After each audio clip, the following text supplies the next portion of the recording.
BDR বিদ্রোহের ঘটনায় বিস্ফোরক দ্রব্য নিয়ন্ত্রণ আইনে করা মামলায় কাশীপুর কেন্দ্রীয় কারাগার থেকে জামিনে মুক্তি পেলেন ২৭ জন। বৃহস্পতিবার সকাল ১০টা থেকে তারা মুক্তি পেয়েছেন।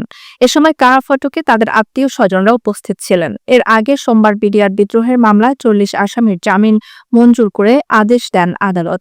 জামিন পাওয়া ৪০ জনের মধ্যে বৃহস্পতিবার সকালে কাশিমপুর কেন্দ্রীয় কারাগার পার্ট ১ থেকে ৫ জন, পার্ট ২ থেকে ১০ জন ও হাই সিকিউরিটি কেন্দ্রীয় কারাগার থেকে ১১ জন মুক্তি লাভ করেন।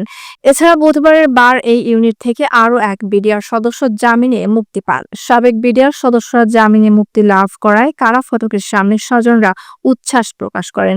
এর আগে হত্যা মামলায় খালাস পাওয়া ১৭৮ জন বিস্ফোরক দ্রব্য নিয়ন্ত্রণ আইনের মামলায় জামিন পেয়েছিল। এ নিয়ে ঘটনায় মোট ২১৮ জন জামিন পেলেন। কাশিমপুর কেন্দ্রীয় কারাগার পার্ট এর জেল সুপার মোহাম্মদ আল মামুন বলেন, গতকাল বুধবার বিকেলে বন্দি ২৭ সাবেক বিডিআর সদস্যের জামিনের কাগজপত্র কারাগারে এসে পৌঁছায়। পরে কাগজপত্র যাচাই বাছাই করে বৃহস্পতিবার সকালে তাদের জামিনে মুক্তি দেওয়া হয়।